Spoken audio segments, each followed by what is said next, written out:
ছাত্র আন্দোলনে যারা নেতৃত্ব দিয়েছিল হাসনাত সার্জিস, এরা আবার একটা দল গঠন করছে এনসিপি। সে এনসিপি আর বিএনপির মাঝে আজকে একটু তর্ক বিতর্ক হয়েছে, দেখছেন না মিডিয়াতে? হাসনাত আব্দুল্লাহর সাথে একজন নেতা, আমি নাম বলবো না, ওনার সাথে সেই তুমুল একটা ঝগড়া তর্ক বিতর্ক চলেছে। আমরা বলতে চাই যারা তরুণ ছোট বাচ্চা একটু রাজনীতি শিখতেছে, এদের সাথে আপনাদের মতো সিনিয়র নেতারা যদি তর্কে জড়ায়, তাদের সাথে একটু খারাপ আচরণ করেন, এটা ঠিক না। ছোটরা ভুল করতে পারে, কিন্তু বড়রা ভুল করা যাবে না। কথা বলে না কেন? তো হাসনাত আব্দুল্লাহর সাথে আজকে একটা মোটামুটি একটা ছোটখাটো ঝামেলা হয়েছে। দেখেন না আপনারা, রাগ করতেছেন আমার কথা? সোশ্যাল মিডিয়াতে ঘটনাটা ভাইরাল হয়ে গেছে। তো আমরা বলতে চাই আপনারা সুস্থ রাজনীতি করুন। কথা কয় না কে? এই যে ঝগড়া তর্ক বিতর্ক, একে অপরকে এমন ভাবে গালিগালাজ করা বা খারাপ আচরণ করা বা একজন আরেকজনকে সহ্য করতে না পারা, এই সতীনের রাজনীতি বাংলাদেশে বন্ধ হওয়া দরকার। কথা বলে ঠিক না? সবাই সবাইকে সহযোগিতা করবে। এরপরে কয়েকদিন আগে একটা ছেলে একেবারে জীবনই ছেড়ে দেওয়ার মতো অবস্থা হয়েছিল, অনশনে বসে গেছিল আম জনতার পার্টি। আমরা কয়েকদিন পরে জলপাই পার্টি খুলবো। রাগ করতেছেন নাকি আপনারা? আম জনতার পার্টি ও বলতেছে আমার দলে নিবন্ধন না দেওয়া পর্যন্ত আমি ওই যে অনশনে বসে গেছি, জীবন চলে যাবি। কথা কন না?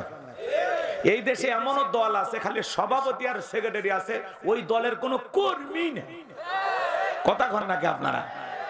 এত দলীয় লোক যেখানে, আমি কি বোকা দলীয় আলোচনা করব? এই দিক থেকে যদি একটা দল লোক গুতা মারে, ওই দিক থেকে আর একটা দল লোক থানে টেলিফোন করে আমি হুজুর অবস্থা ভালো না খারাপ। কথা কন নাকি ভাই? কারণ এই রাজনীতি কিন্তু কঠিন একটা জিনিস। ওই যে ছেলেটা অনশনে বসছিল, তারেক নাম, জনাব তারেক রহমান, নাম কি? তারেক রহমান। পরে বিএনপির সালাউদ্দিন ভাই উনি যায়া ওরে বলতেছে জীবন ছাড়ার দরকার নাই, তোমার মতো ছেলের বেঁচে থাকা দরকার, তুমি চলো। অনেক কষ্টে অ্যাম্বুলেন্স ভাড়া করে নিয়ে যা, ছেলেটারে নিয়ে আসছে। তাহলে চিন্তা করেন, এই ইউনূস সরকার আসাতে একটা দুর্বল সরকার, একটা বয়স্ক মানুষ, এটা ভেবে এই 17 বছরে মানুষের যত দাবি ছিল ভাই, সুযোগ পায় খালি দাবি আদায় করতেছে আর করতেছে। কথা বলেন না কেন আপনারা? এর আগে কেউ এগুলো করার সাহস পায়নি। একটা বয়স্ক মানুষকে আমরা প্রধানমন্ত্রী বানাইছি বা প্রধান উপদেষ্টা বানাইছি, এই জন্য আপনারা যা ইচ্ছে তাই করতেছেন। ওই মানুষটা যদি একটু করা হইতো, রাগী মেজাজের হইতো, কি বলেন, সাহস পাইতো? হ্যাঁ, সাহস পাইতো। যার যত দাবি আছে সরকারের কাছে চাইতেছে, আমার নিবন্ধন দেন, আমার চাকরি দেন, বেতন দেন, ইয়ে করেন, সে করেন, হ্যান করেন, ত্যান করেন। আবার 13 তারিখে শুনতেছি যারা পালিয়ে গেছে, এই পালানো শক্তির আবার বলতেছে আমরা 13 তারিখে লকডাউন ঘোষণা করছি। বাপরে বাপ, হারকিন জলে কয়েক মাস ধরে ওদেরকে খুঁজে পাওয়া যাচ্ছে না, ওরা নাকি 13 তারিখে বিপ্লব ঘটায় দিবে। কথা কর নাকি আপনারা? লকডাউন ঘোষণা করেন আর শাটডাউন ঘোষণা করেন। আগামী কালকে আপনাদেরকে দাঁত ভাঙা জবাব দেওয়ার জন্য জুলাইয়ের জেগে থাকা সন্তানেরা এখনো জেগে আছে। কথা বলেন ঠিক না? রক্ত, আবু সাইদের রক্ত এখনো শুকায়নি। কথা বলে না কেন?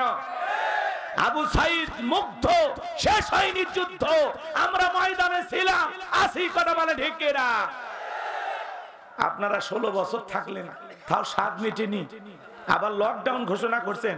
আপনারা অনুরোধ করতেছে, ওপার থেকে ম্যাডাম আপা অনুরোধ করতেছে যে হাতে পায়ে ধরি অনুরোধ করি আপনারা দোকানপাট বন্ধ রাখবেন, গাড়ি ঘোড়া চালাবেন না, একটা দিন খালি একটু হরতাল লকডাউন পালন করার জন্য সুযোগ চাচ্ছে। কি বলেন? অনেকে গাড়িতে আগুন দিয়ে আতঙ্ক সৃষ্টি করতেছে। ওনার বক্তব্য ছিল আজ থেকে 2 বছর আগে উনি বক্তব্য দিয়েছিলেন যারা গাড়িতে আগুন লাগাবে ওই আগুনে ওদেরকে পুড়িয়ে মারবেন। উনি বক্তব্য দিয়েছিলেন, পালিয়ে যাওয়া প্রধানমন্ত্রী। কথা কন না কেন? এখন আমরাও সিদ্ধান্ত নিতে চাই, যারাই এরকম এই দেশে অশান্তি সৃষ্টি করবে, মানুষের জানমালের ক্ষতি করার চেষ্টা করবে, এদেরকে ধরে গণধোলাই দিয়ে প্রশাসনের হাতে তুলে দেবেন। কথা বলেন ঠিক না? এদেশে আর কোনো অশান্তি দেখতে চাই না, আর কোনো মারামারি কাটাকাটি হানাহানি দেখতে চাই না, আর কোন মায়ের বুক খালি হোক আমরা চাই না। একটা শান্তির বাংলাদেশ আমরা করতে চাই। এজন্য দল মত নির্বিশেষে আমার আলোচনা হবে। কষ্ট হচ্ছে আপনাদের? বিরক্ত হয়েছেন আমার কথা? মনে রাখবেন, আমি বাংলাদেশের রাজনীতি নিয়ে কোনো কথা বলতে চাই না, তবে হ্যাঁ, আমি গোলাম রব্বানী যদি কোনো রাজনৈতিক বক্তব্য দেই, এই পৃথিবীর শ্রেষ্ঠ রাজনীতিবিদ, শ্রেষ্ঠ রাষ্ট্রনায়ক, শ্রেষ্ঠ রাষ্ট্রপতি, শ্রেষ্ঠ সেনাপতি, শ্রেষ্ঠ বৈজ্ঞানিক, শ্রেষ্ঠ দার্শনিক, শ্রেষ্ঠ বাবা, শ্রেষ্ঠ নানা, শ্রেষ্ঠ আদর্শ, শ্রেষ্ঠ মহামানব রহমাতুল আলামিনের মদিনার আদর্শের রাজনীতির কথা বলবো। আমি যদি কোন রাজনৈতিক বক্তব্য দেই, খলিফাতুল মুসলিমিন আমিরুল মুমিনিন হযরত ওমর ফারুকের আদর্শের রাজনীতির কথা বলবো। সেই ওমর ফারুক আল্লাহর জমিনে আল্লাহর দ্বীনকে প্রতিষ্ঠিত করার জন্য নিজের কলিজার টুকরা ছেলেকে পর্যন্ত ছাড় দেয় না, কথা বলেন ঠিক কিনা? সেই মদিনাওয়ালার আদর্শের রাজনীতির কথা শোনার পরে আপনার যেন আবার চুলকানি আরম্ভ না হয়, কারণ কোরআন হাদিসের হক কথা সবার পেটে হজম হয়? আপনারা বলেন তো হয়? ছোট্ট বাচ্চা অসুস্থ, বাবা ডাক্তারের কাছে নিয়ে গেছে, ডাক্তার সাহেব কিছু তিতে ট্যাবলেট দিয়েছে খাইতে, ছোট্ট বাচ্চা তিতে ওষুধ খায় না, সব ফেলায় দেয়, সব ফেলায় দিয়েছে। পরের দিন সকালবেলা আবারও ডাক্তারের কাছে চলে গেছে, ডাক্তার সাহেব গতকালকে ট্যাবলেট দিয়েছিলেন তিতা, আমি ছেলের পিতা। বলে না ছেলেরে কোন কায়দায় ঔষধ খাওয়ায়? বলে উপায় একটাই আছে, নওগাঁ শহর থেকে ভালো কোনো হোটেল থেকে মিষ্টি কিনবেন, মিষ্টি কিনে মিষ্টি একটু ফাঁক করবেন, ফাঁক করে ভিতরে ট্যাবলেট ঢুকাইয়া ছেলের সামনে খাইতে দিবেন, আশা করা যায় মিষ্টি খাওয়া হবে, ট্যাবলেটের ভিতরে চলে যাবে, আপনার সন্তানটাও সুস্থতা লাভ করবে। ডাক্তার এমন কৌশল বাবার কাছে চমৎকার মনে হলো, বাবা তাই আমল করলেন, মিষ্টির ভিতরে ট্যাবলেট দিয়া পূর্বের মতো মিষ্টি বানায়া ছেলের সামনে প্লেটে বা ফ্রিজে খাইতে দিয়েছে। বাজান তুমি মিষ্টি খাও, আমি তোমার জন্য এক গ্লাস পানি নিয়ে আসি। এইবার বাবা পানি নিয়ে এসে দেখে প্লেটের মিষ্টি খাওয়া শেষ, মনে মনে কয়েকবার সুবহানাল্লাহ আলহামদুলিল্লাহ পরে জিজ্ঞাসা করে, বাজান মিষ্টি খাইছো? ছেলে উত্তর দিয়ে বলে, হ্যাঁ আব্বা মিষ্টি খাইছি ঠিকই, কিন্তু মিষ্টির ভিতরে যে বিসি ছিল ওইটা খাই না। আজকে সমাজের বাস্তবতা তাই বলে হুজুর ওয়াজ করেন, কোনো সমস্যা নাই। আমরা যখন বলি তিবিয়ান আল্লি কুল্লি শাই, মানব জীবন পরিচালনা করার জন্য রান্নাঘর থেকে পার্লামেন্ট পর্যন্ত যত নিয়ম নীতি দরকার দিয়েছেন বিশ্ব সরকার, তখন এক শ্রেণীর মুসলমানের কাছে এই কোরআন হাদিসের হক কথা ট্যাবলেট মার্ক আলোচনা সহ্য হয় না, কথা বলেন ঠিক কিনা? সূরা মাইদার 38 নম্বর আয়াতে আল্লাহ আইন দিয়েছেন, চোর পুরুষ হোক আর নারী হোক, আল্লাহর বিধান, আল্লাহর ফয়সালা, অপরাধ যদি প্রমাণিত হয় চোরের হাত কেটে দাও। একটা চোরের হাত কেটে বাইতুল মুকাররমের সামনে নিয়ে এসে সোশ্যাল মিডিয়াতে যদি ফলাও করে প্রচার করা হতো, প্রত্যেকটা চ্যানেলে 2-3 ঘন্টা পরে ওই ভিডিও ফুটেজ যদি দেখানো হতো যে বাংলার পার্লামেন্টে আইন পাস করা হয়েছে, চুরি করলে হাত কেটে দেওয়া হবে, একটা চোরের হাত কেটে খালি বিচার করেন, বাংলাদেশের সব চোরেরা তওবা করে আল্লাহর ওলি হয়ে যাবে, কথা বলেন ঠিক কিনা? কিন্তু কে শোনে কার কথা? আজও গেল না মনের ব্যথা, এখন উচিত কথা যদি কই, পিঠের ওপর দেয়া যাবে মই, এই আনন্দে কিছু লোক কিনে খাবে বগুড়ার স্পেশাল দই। যত দোষ নন্দ ঘোষ, সত্যটা বললে দোষ, করলে অন্যায়ের প্রতিবাদ, নামটা হবে তোমার মৌলবাদ, নামটা হবে তোমার জঙ্গিবাদ, কথা বলেন। আপনার ট্যাগ লাগাবে মৌলবাদ, জঙ্গিবাদ, রাজাকারের তকমা লাগাই দেবে, ও আর সুযোগ নাই। এগুলো স্লোগান শুনতে শুনতে মানুষের মুখস্থ হয়ে গেছে, এগুলো মানুষ আর বিশ্বাস করে না। তার মানে মুরব্বী আমার সাথে একমত, রাজাকার রাজাকার খেলার দিন শেষ, মৌলবাদ মৌলবাদ স্লোগান দেওয়ার দিন শেষ, জঙ্গির নাটক সাজানোর দিন শেষ, আগামীতে ইসলামের বাংলাদেশ। এই জন্য আলেমদেরকে আর মিথ্যা অপবাদ দিয়া, তহমত দিয়া, উল্টা পাল্টা মন্তব্য করে এদেশের আলেমদেরকে আর লাঞ্ছিত করা যাবে? কষ্ট হইতেছে আমার কথা? সম্মানিত ভাইরা আমার, নেতা কেন আল্লাহর আইন চালু করে না? কারণ জানে এই হাত দিয়ে আমি যে পরিমাণে দুর্নীতি করছি, প্রথম হাত নেতারটা কাটা যাবে। কার হাত? এই জন্য নেতা আল্লাহর আইন চালু করে না। গ্রাম অঞ্চলে মা বোনেরা বলে না সরিষায় ভোজে পোলাপান, আপনারা তো অস্থির হয়েছেন, মাদ্রাসায় যাইবা? যাক যাক বাবা যাও। আচ্ছা আপনারা অস্থির হচ্ছেন, অন্তত 12টা পর্যন্ত একটু ধৈর্য নিয়ে থাকে, তারপরে ভালো না লাগলে দোয়া করে দেব। লিল্লাহি তাকবীর। আমার ভাইরা, তাহলে চুরি বন্ধ করতে হলে লাগবে কার আইন? আল্লাহর আইন। এই সমাজে চালু আছে? নাই, কিন্তু চালু করার দরকার আছে না নাই? কারা কারা এই জমিনে আল্লাহর আইন চান একটু হাত তুলে দেখান তো দেখি। লিল্লাহি তাকবীর। আল্লাহ এই জমিনকে ইসলামের জন্য কবুল করুন, একটু জোরে বলেন আমিন। সম্মানিত ভাইয়েরা আমার, লম্বা করার কোনো সুযোগ নাই, নবী আমার হাত নামায় ফেললেন, টেনশনে বলে গেলেন কি করা যায়। জিবরাইল ডেকে বলে, নবী সাহাবায়ে কিরামদের মধ্যে ঘোষণা করেন এমন কেউ কি আছে যে মক্কার মহাবীর আমরের মোকাবেলা করবে। নবী তখন ডেকে বলেন, আমার সাহাবীরা, মক্কার মহাবীর আমর আমার মাথা নেওয়ার ঘোষণা করে রওনা করেছে। তোমাদের মধ্যে এমন কেউ কি আছো যে মক্কার মহাবীর আমরের মোকাবেলা করাবা? নবীর কোন সাহাবী দাঁড়ায় না। কিছু সময় পরে হযরত আলী দাঁড়িয়ে গেলেন। বলুন আল্লাহু আকবার। নবী ডেকে বলে, আলী রে, কেন তুমি দাঁড়াইছো? তুমি কি জানো ওই মক্কার মহাবীর আমর এক বেলা খাবার খায় 21 কেজি 3.5 মণ ওজনের তরবারি যুদ্ধ করো, এত বড় বীরের সামনে তুমি কেমনে যাইবা? ও আলী তুমি বসে পড়ো। নবীজি দ্বিতীয়বার বললেন, আবার হযরত আলী দাঁড়িয়ে গেছেন। নবীজি তখন তৃতীয়বার বললেন, আবার হযরত আলী দাঁড়িয়ে গেছেন। নবী তখন দুইটা হাত বাড়ায় বলে, আলী রে, আয় আয় আমার বুকের ভিতরে আয়। এই কথা বলে হযরত আলীকে নবী বুকের সঙ্গে জড়ায় নিলেন। আর ডেকে বলে, আলী এত বড় বীরের সামনে যাইবি, তোর জানি কি একটু মায়া দয়া লাগে না, একটু কি ভয় করে না? হযরত আলী ডেকে বলে, নবী আমার ভিতরের ঈমান বলতেছে ওই মক্কার মহাবীর আমর আপনার চেহারা দেখার আগে ওরে আমি জমিন থেকে বিদায় করে দেব। বলেন আল্লাহু আকবার। এই বাহার নবী ডেকে বলে, আলী খালি হাতে দোয়া করলে হবে না। ওসমান তোমার বাড়িতে কি তরবারি আছে?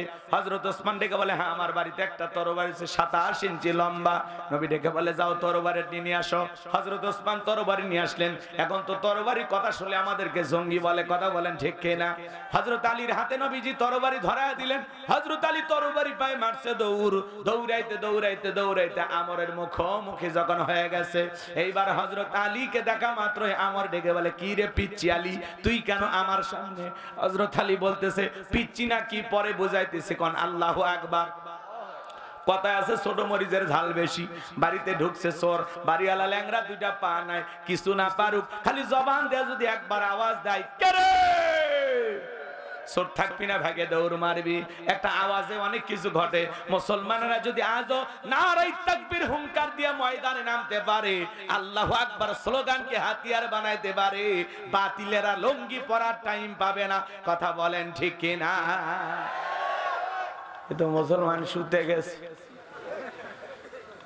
আল্লাহু আকবার, আল্লাহ, শরীরই চলে না।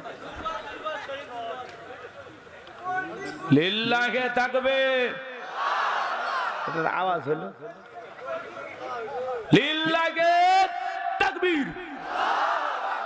কোন মতে হয়েছে? একটু সচেতন হন। নারায়ে তাকবীর, আল্লাহু আকবার হুঙ্কার শুনে বাতিলের থরথর করে কাঁপবে। আপনার আওয়াজে একটা দেশ জয় হয়ে যাবে। কথা কন না কেন? যুদ্ধ করা লাগবে না, জীবনও দেওয়া লাগবে না, খালি কণ্ঠ দেন, আওয়াজ দেন।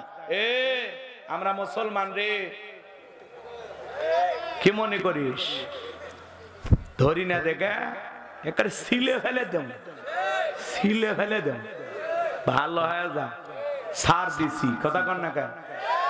মুসলমান ধরে ধরে না, যেদিন ধরবে বাঘের থাবা ফেল। কথা কন ডেকে না, একেবারে কলজে পর্যন্ত সিলে ফেলবে।